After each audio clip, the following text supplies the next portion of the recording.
Alright, back with coaching more viewers. Let's go, starting with I Am a King 2222. Reminds me of Zanka 2222, if you know what I'm talking about. If you know, you know. Alright, let's do it. So, if you're not aware of what this is, 5-stock best of 3s with viewers live on stream. That is correct, I am live on stream right now. I play a more, reactive style. Try to get a handle of the viewers' habits, some of their automatic tendencies, the things that prevent them from ranking up, commenting on them, bit of mini coaching sessions, and if it applies to you in the chat room or you in the YouTube audience as well, then maybe helping you out along the way. Some AoE coaching is the goal of this. So yeah, first up we got I Am a King on the Brawlhalla. Now I've kind of been doing this YouTube intro or Twitch intro, whatever you want to call it, and totally autopiloting, so I wasn't paying attention to their habits, and that's my bad for not paying attention. I do apologize. You do deserve my full attention, so from here on out I will give it to you. So let's see, in the red, how do they play this? Jumping a lot, evasive, throwing out some downlights and stuff like that. I'm gonna pick up the Katars, see how they handle like dash and approaches. That's very common with the Katars, and see what they do after whiffing an attack. That's usually a big indicator. They jump, dodge, and then attack. So it seems like after they whiff, it's a bit of a panic into an instant jump dodge. Okay, we'll see if I can hit them with a string next time they whiff. Any jump dodge? No jump dodge. Okay. Interesting, interesting. Dodge out. Some jumps off stage as well. Now if I caught you with a down air, for example, after you jumped a bunch of times, yeah, it seems like when you get hit off stage you tend to hover around the area of the wall and jump a lot, and that is a bit risky because let's say I go out there and I just Katar Sair, now you're left with 2 less jumps and I'm able to hit you. So yeah, will you do it again? You will do that again. Yeah, that is a habit to be aware of. Now that edge guard, could I have just have backed up and ground pounded? I could have, but I wanted to see how they would recover. If they did no dodge at all, my nair would have hit. If they did dodge in time, then they would be able to live, and so they were able to live. So another habit that I'm noticing is that when you land, you tend to attack a lot. So whether it's landing dares or landing immediately into attack. And that means, like, if I see you jumping around and you're about to land, it tends to be pretty obvious that you're going to go for an attack. So I can, like, back up a lot of the time. So like that ground pound, for example. Let's see, if you jump and down air again. Yeah, so mixing in your movement a little bit more, doing some options like, let's say sometimes you do an empty hop. You don't immediately attack right as you're landing. That's also something to keep in mind. I just missed there. That's my bad, but that's okay. It extends the game technically, so more coaching time, if you can even call this coaching. I'm not even sure what I would call it, but you know, some analytical gameplay is, I guess, what I would call it. All right, so I'm gonna patrol center stage here again. See how you play in the red. If you throw out any of those panic downlights again, yeah, it seems like you do throw out a lot of moves that don't necessarily have a target, if that makes sense. Like, it's kind of throwing them out more so like, oh, protect myself, let me not get hit here, rather than, oh, I am intentionally throwing this out to hit my opponent. Oop, I missed my dodge there. Should have gone up, but I went down, and that was another example of a landing attack, but that time it got me. So that was a good knockout. Alright, so let's see, oh, okay, some teleporting there. I hope that doesn't persist. That would be sad. Okay, I got some interesting lag there when I downlight naired. I don't even know what happened, but we'll see. Do you hover around the edge again when you're hit off stage into the edge? Yep, those 2 jumps. On a weapon like gauntlets, if I just Sair you in that position, you are at higher risk. And you notice right now I'm just backing up and Sairing off stage, and that's proving to be pretty effective because it's a counter to what you're doing at the moment. So yeah, some key takeaways I would say from these first couple of stocks is number 1, be aware of landing with an attack at all times. Be aware of throwing out hits just to protect yourself rather than to like intentionally hit a target. Number 3 is something I haven't mentioned, but you tend to always dodge horizontally. So mixing in verticals and diagonals as well will make things harder for your opponent, in this case harder for me, to get a dodge read or to get a string. And also be aware of, after you whiff, immediately jump dodging into an attack, because that can get you stringed, it can get you punished. And we'll see, will you GC Ensig off stage again? Nope, you'll dodge in onto the stage. That was a mix-up. And we'll see, will you do it here? Nope, dodging into the stage. That time I was ready for it though, and put a little bit of a trap. Now here I'm waiting to see, will you dodge horizontally after I sidelight? I won't kill from it, because I do want to see how you play last stock situation. Nope, you don't dodge, so we'll see. I'm going to do a sidelight into recovery, and that time it did hit. So be aware of that, even if you're not dodging after a gauntlet sidelight, which is a mix-up that's valid. Be sure to do something, like maybe a jump, maybe an attack, fast fall, something like that, rather than just hovering in the area. I might need to be coached on this one. This is a great sword match. This is a... Okay. We'll see what I can do.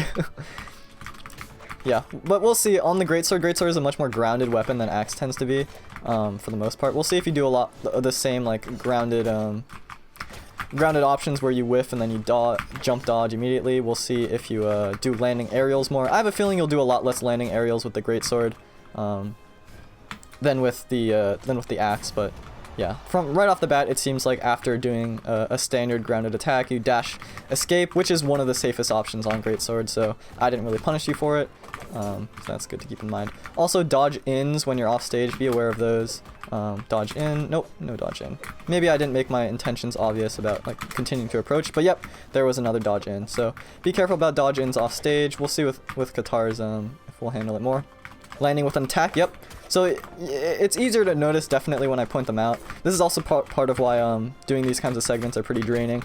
I only do a few at a time because being able to visually point something out and understand it intuitively in a gameplay sense takes a bit of extra brain power. But you can see when I pointed out that that dare from the Jaehyun from I Am a King made a lot of sense, right? Why they dared there. But if you just look at it in a vacuum, like not paying attention to the habits, it just seems like you probably wouldn't even pay attention to it, right? But in that situation, it's kind of indicative of other habits, right?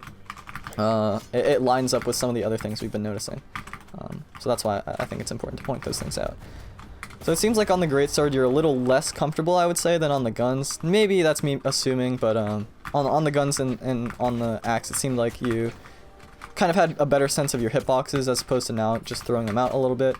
I was expecting a dodge in there and you didn't immediately dodge in. I think that's like good control, good handling of your impulse, but it does seem like when you play in the corner you dodge horizontally a lot, so I would be aware of that. Will you do it again? Nope, GC. And covering yourself with attacks, landing with an attack, yep. That time you didn't land with attack, and a bit surprised. Maybe it's because I wasn't on the ground. This time, yep, land with an attack once again. So yeah, definitely be aware of those. That was a string, and you did dodge it that time. Earlier in the match you weren't dodging my gauntlet strings, or in the last match you weren't, so I did that one to see if you would dodge it. Would you land immediately for the weapon? No, you mix it up a little bit, threw in an extra jump, but your movement was still... A lot of the time you want to mix up your movement, and your movement was pretty dead set on getting that weapon. Like, I could just see it in your eyes that you wanted that weapon, and so I was just hovering around that area. Well, let's say you started to play more unarmed, and made me think a little bit more about, oh, is this player coming to the weapon, or are they just gonna try and kill me unarmed, you know, hit me with their fists and their legs, and because of how you were playing earlier, and because of where you're facing and where you're dead set on approaching, I had a good sense that you were just going to come into me. And that makes my job a lot easier, right? If I know where you're going to be, then it makes it a lot easier to hit you. If I don't know where you're going to be, then, like, it's on me. You know what I'm saying? So yeah, be aware of, like, being... I don't want to say obvious, but, like, being, maybe obvious is the right word. But, yeah. Like, showing what you're doing, I guess is what I'm trying to say. Like, I knew you were going to go for the weapon because you kept holding into the weapon. But, like, if you went outwards and then went back inwards and then, like, mixed things up, like, I don't know if you're going to go for the weapon. So, yeah. Making your intentions known, I guess, is what I'm saying. You want to keep your intentions unknown. Also be aware of how when you're getting stringed, you tend to want to immediately attack and get back into the action. And that's a way that, like, I can just back up and then wait for you to approach me, and then you'll likely approach me. So here's another example. I'm going to hover around the weapon, and you walk right into it, into an edge guard situation, which got you killed. So yeah, be aware of making your intentions known, your intentions obvious. But all in all, like, I think some of the habits that you have are pretty easily worked around.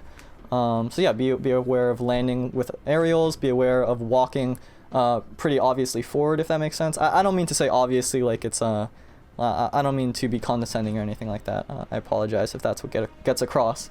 But yeah, those are some of the habits I noticed. And dodging horizontally. So thanks for volunteering, thanks for coming on, and I'll see y'all later. I'll see y'all on the next one. Okay, I just realized I did like an outro, but I miscounted the number of games. So right now we're playing against Finn. Oh, if you watched your first mistake, then you know. There is no joy on the battlefield. This is nothing but a hardened, soulless place. So, okay. Let's take a look at these habits. Right off the bat, I noticed something, but I don't want to make a conclusive statement right away, so I'm gonna see if it holds true. Seems like it is holding true.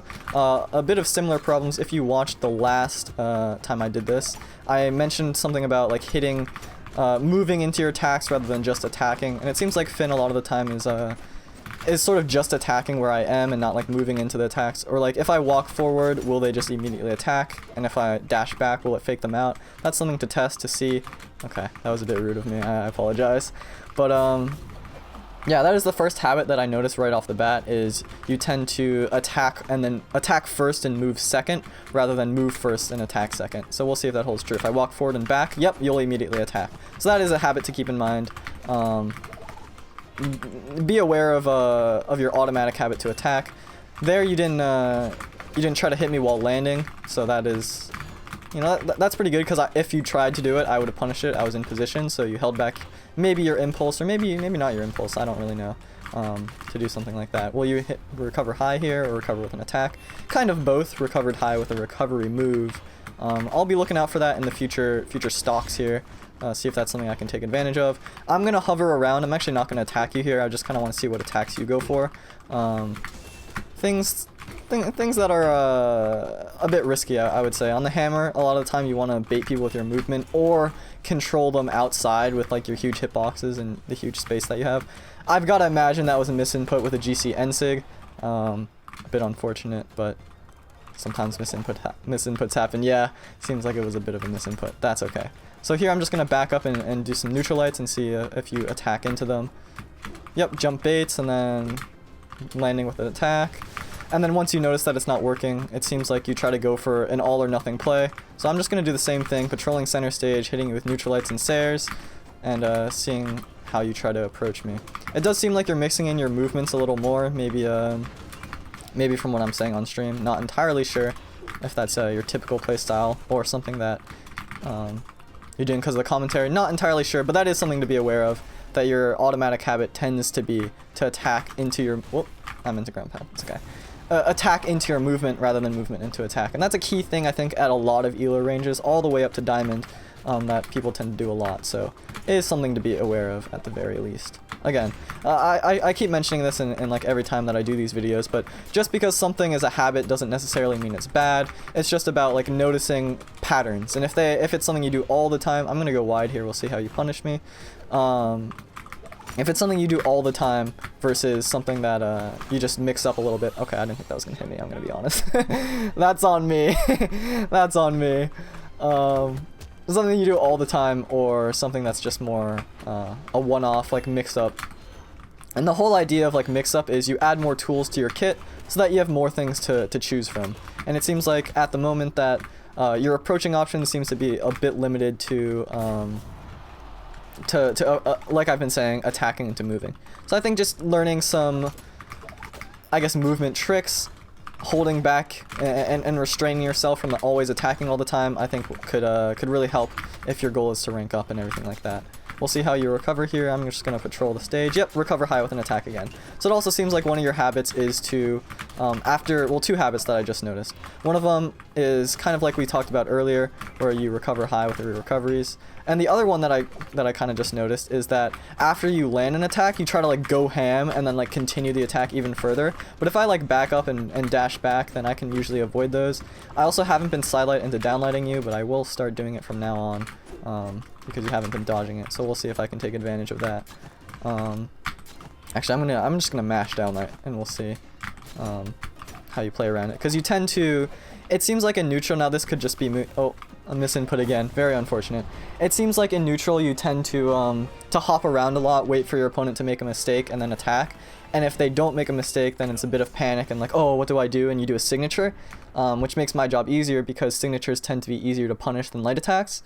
So I would also be aware of your signatures in neutral. That's another thing. Alright, switching up legends, this time on the Finn. Sword and Orb are a bit similar, but I feel like Axe and Hammer play a little differently. So we'll see if any of the habits transfer over. And I'm gonna, sidelight into downlight. You dodged it the first time, but then tried to immediately attack to get back into the situation, and I was ready for it. So yeah, I'm gonna patrol center stage once again and see how you approach. A lot of these attacks kind of just being thrown out, and I'm just backing up and waiting for it. So I'd imagine that one of the players that you tend to struggle against is like a passive parry player, in which case then I think what I'm talking about mixing up your movement rather than always just attacking, I think that'll do wonders for being able to beat passive players, and also jumping a lot in neutral for... I guess the word is purposeful movement. It seems like a lot of your movement isn't purposeful, it's kind of just automatic, like you just jump to jump. But I think making use of your movement and being aware of like, oh, okay, this is where I'll jump, this is where I'll fast fall, this is where I'll dash in and stuff like that. Once you start getting more comfortable just staying in neutral and not attacking all the time, not being afraid of like certain hitboxes hitting you, I think you'll start to panic less. Let's see, do you signature here or do you let me back on stage? You let me back on stage. I thought maybe a signature would come out, so I was just waiting for it. Maybe I would have gotten hit by it, maybe not, but we'll see. And there's another recover high. We noticed that habit from the last game. Oh, recovering high with the recovery move, and if I had Scythe, for example, I would do my own recovery, interrupt, and probably get a very early knockout, an early gimp or something. See, do you do it again? Yep, recovered onto the stage with the recovery. I think players that are like super tuned in would probably do a charged signature. Maybe if I was like with Dusk, I'd do a charged end sig, and then, you know, catch you for doing something like that. But I haven't really been trying to punish super hard, if that makes sense. More so trying to get a general sense of how you play. But recovery, yep.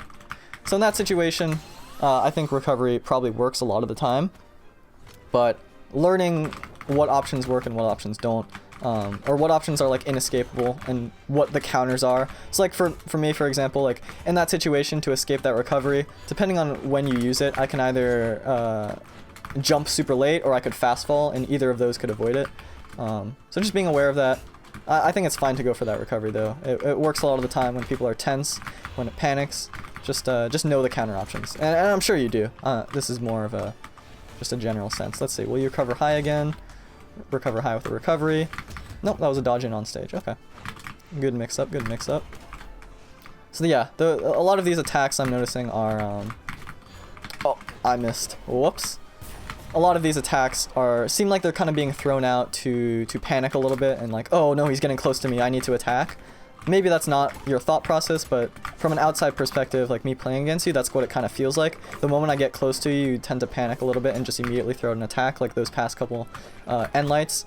So I think, yeah, getting comfortable being close to the opponent without attacking is a good practice for sure. Because you noticed I was doing that a little bit against your hammer when I was playing Thor, and I was perfectly comfortable trying to just maneuver around your hitboxes, getting a sense of where you would try and hit me, and stuff like that. And like right now I'm close to you and I'm not attacking, waiting for my opportunity, and I got it.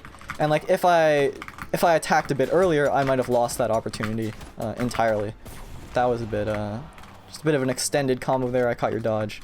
Not really much you can do about that one, unfortunately. But if you're a spear player, that could be something to learn. So, yeah, there's that.